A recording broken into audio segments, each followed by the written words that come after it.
নমস্কার। গঙ্গার আজকের পর্বের রিভিউ নিয়ে বাংলা সিরিয়াল সমাচার তোমাদের সামনে এসে গেছে। তো শুরুতেই যেটা আমরা দেখতে পাচ্ছি যে গঙ্গা তো সাঁতার প্রতিযোগিতায় যাবে, তাই অর্জুন ওর জেঠিমা পিয়ালি সবাইকে বলে দিচ্ছে যে গঙ্গা যাতে ঠিক সময় মতো পৌঁছে যায় তোমরা একটু দেখো, বর্দা থাকবে, উপালি যাবে সঙ্গে, ওরা ঠিকঠাকভাবে পৌঁছে দেবে, তো তোমরা দেখো যাতে সময় মতো পৌঁছে যায়, বলে বেরিয়ে যায়। এবার তো সবাই মিলে গঙ্গাকে একদম আরতি টারতি করে দিয়ে পাঠাচ্ছে। গঙ্গা বলছে জেঠিমাকে যে ভালো করে প্রার্থনা করেছো তো আমার জন্য, যাতে আমি একদম মেডেল জিতে আসতে পারি। বলে হ্যাঁ চিন্তা করিস না, তুই জিতে আসবি। পিয়ালিও বলছে ওর জন্য গঙ্গেশ্বর বাবার মন্দিরে পুজো দিতে যাবে। আর ওদিকে দেখা যাচ্ছে যে মেঘনাথ একটা গাড়ি খারাপ করার ছেলেকে ডেকেছে, দিয়ে যেই গাড়ি করে গঙ্গা আর কি বেরোবে সেই গাড়িটা যাতে খারাপ করে দেয়, যাতে স্টার্টই না হয় আর গঙ্গা যাতে সময় মতো সেই কম্পিটিশনে পৌঁছতেই না পারে সেই ব্যবস্থা করছে। তো ছেলেটাও লেগে পড়েছে গাড়ি খারাপ করতে। আর ঠিক সেই সময় সেখানে কিন্তু সায়ন ওর গার্লফ্রেন্ডের সাথে কথা বলছে। এবার তো মানে মেঘনাথ দেখে ফেলেছে, কি করবে, তখন ছেলেটাকে লুকোতে বলে মেঘনাথও লুকোচ্ছে।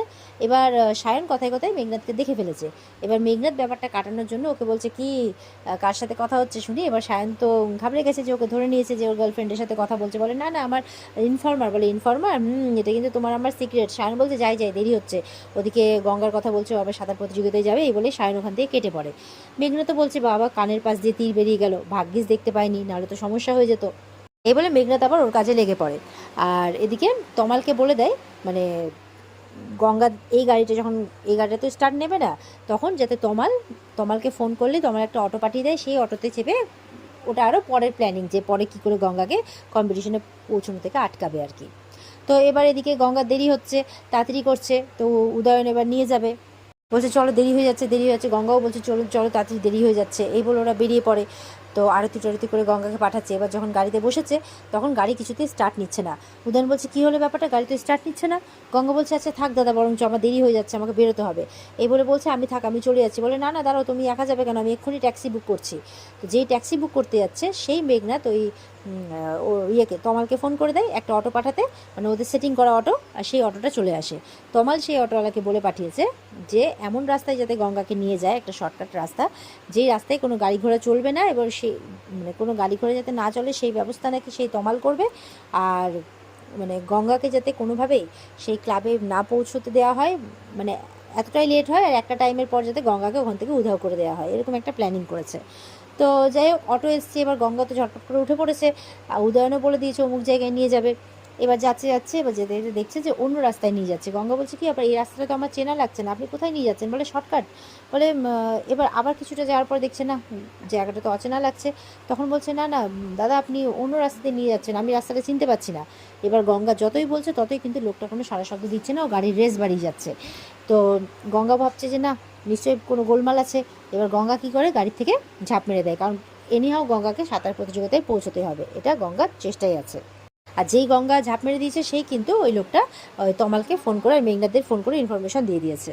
এবার ওদিকে সুইমিং কম্পিটিশনের রেজিস্ট্রেশন কিন্তু শুরু হয়ে গেছে। তো সমস্ত প্রতিযোগীরা পৌঁছে গেছে কিন্তু গঙ্গা কিন্তু পৌঁছয়নি। অর্জুন পৌঁছেছে, সম্বিত স্যার তো অপেক্ষা করছে, অর্জুন পৌঁছেছে। বলে গঙ্গা কোথায়? বলে কি গঙ্গা আসেনি? গঙ্গা তো এতক্ষণে চলে আসা উচিত ছিল। বলে না তো এখনো পর্যন্ত আসেনি, দেরি হলে তো রেজিস্ট্রেশনটা কেটে যাবে, নাম কেটে যাবে। অর্জুনের তো চিন্তা হয়ে যায়, ফোন করতে যাচ্ছে, তখন দেখছে ওর বরদারা চলে এসছে। তো বরদা রূপালী সবাই চলে আসে। বলে গঙ্গা কোথায়? বলে গঙ্গা কোথায় মানে মানে সবাই একই প্রশ্ন, গঙ্গা কোথায়?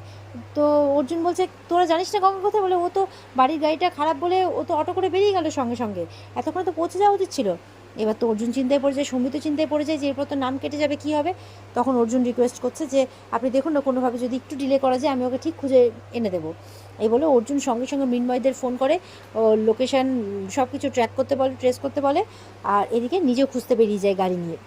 আর ওদিকে গঙ্গা অটো থেকে একদম ঝাঁপ দিয়ে দিয়েছে, ওর তো হাতে টাতে চোট লেগেছে, নেংড়ে নেংড়ে হাঁটছে, ও পারছেও না। তো এবার যে অর্জুনকে ফোন করবে দেখছে ফোনটা ভেঙে গেছে। তো এবার কী করবে? বলে না আমাকে পারতেই হবে, আমাকে যে করে হোক সময় মতো পৌঁছতেই হবে।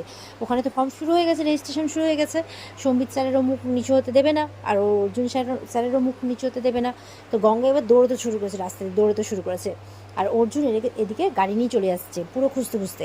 দেখা যাচ্ছে কিছুক্ষণ পর ও গাড়ি নিয়ে যে খুঁজতে খুঁজতে আসছে, গঙ্গা একদম ওর গাড়ির সামনে এসে পৌঁছয়। অর্জুন তো চিন্তায় পড়ে যায়, কী ব্যাপার গঙ্গা তুমি এই অবস্থায়, কী ব্যাপার তুমি তুমি পৌঁছওনি কেন, কী হয়েছিল, কোথায় ছিলে তুমি এতক্ষণ, তোমার এই অবস্থা কেন? দেখছে হাতটা ঝরে গেছে। তখন গঙ্গা সবটা মানে গঙ্গা সেন্সলেস হয়ে গেছে, মুখে চোখে জল টল দেয়।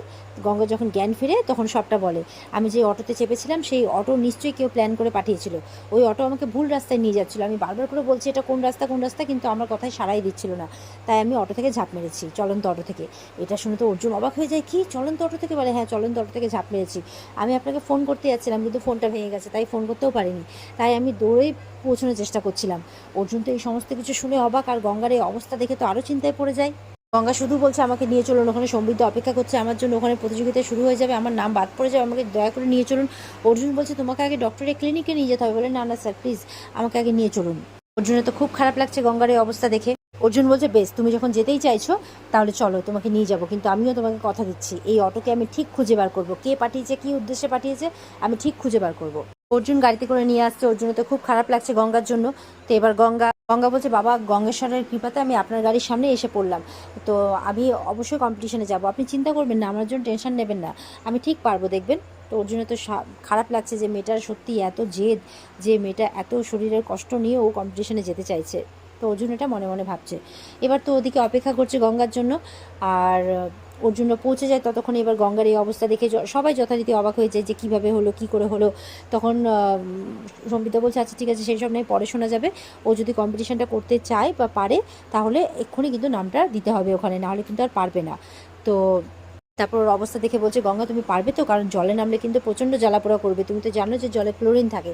গঙ্গা বলছে জ্বলে পুড়ে শেষ হয়ে গেলেও আমার শরীর, আমি অবশ্যই কম্পিটিশনে পার্টিসিপেট করবো, আর আমি পারবো, কারণ এই নিয়ে 3বার হলো, প্রথমবার আমার অ্যাক্সিডেন্ট করানো হলো, দ্বিতীয়বার আমাকে গঙ্গার নিচে আক্রমণ করা হলো, আর এই তৃতীয়বারও আমি যাতে কম্পিটিশনে না আসতে পারি সেই চেষ্টা করা হচ্ছে, কিন্তু আমি হার মানবো না, কিছুতেই হার মানবো না। তো উপালি তখন বলছে আচ্ছা ঠিক আছে, আমাকে দাও পেপারসগুলো, আমি নিয়ে যাই। উপালি রেজিস্ট্রেশনে ওখানে নাম লেখানোর জন্য উপালি চলে যায়, আর এখানে অর্জুন গঙ্গাকে আবারও বোঝাচ্ছে। অর্জুন এবার গঙ্গাকে বোঝাচ্ছে তুমি কি পারবে, কারণ আমি জানি তুমি নিজেকে প্রমাণ করতে চাইছো, কিন্তু জেদ করে কম্পিটিশন করে কিন্তু কোনো লাভ হবে না, নিজের ক্ষতিটাই হবে। গঙ্গা বলছে আমি ঠিক পারবো, আপনি দেখবেন, আপনি শুধু ওই শেষ সীমাটাতে দাঁড়িয়ে থাকবেন, আমি সব বাধা বিপত্তি কাটিয়ে আপনার কাছে ঠিক পৌঁছে যাবো, তাই বলছে। তো অর্জুনের তো খারাপ লাগছে, উদয়নও শুনছে। তো অর্জুন এবার উদয়নকে বলছে দেখ না দাদা ভাই, বর্দা ভাই, একটু বোঝা না ওকে। উদয়ন বলছে তুই বুঝতে পারছিস না, ও তোকে ফিনিশিং পয়েন্টে দাঁড়াতে বলছে, ও কিছুতেই তোকে হারতে দিতে চায় না, তোকে হারাতে চায় না, তোকে ছোট করতে চায় না, ও ঠিক পারবে, আজকে তুই ওকে বাধা দিয়ে থামাতে পারবি না। এবার সম্বিদ্যা ওইদিকে রেজিস্ট্রেশনের প্রসেস শেষ হয়ে যায়, সম্বিদ্যা মেডিকেল টেপ নিয়ে এসছে গঙ্গার সমস্ত কাটা জায়গাগুলোতে লাগানোর জন্য। তো গঙ্গাকে বলছে তুমি ব্রিথিং এক্সারসাইজ করো, জোরে জোরে শ্বাস নাও, নাহলে তুমি এই তুমি যতটা হাঁপাচ্ছ তুমি জলে নামতে পারবে না। অর্জুন বলছে দিন, টেপটা আমি লাগিয়ে দিচ্ছি, আপনি ওকে এক্সারসাইজটা করান।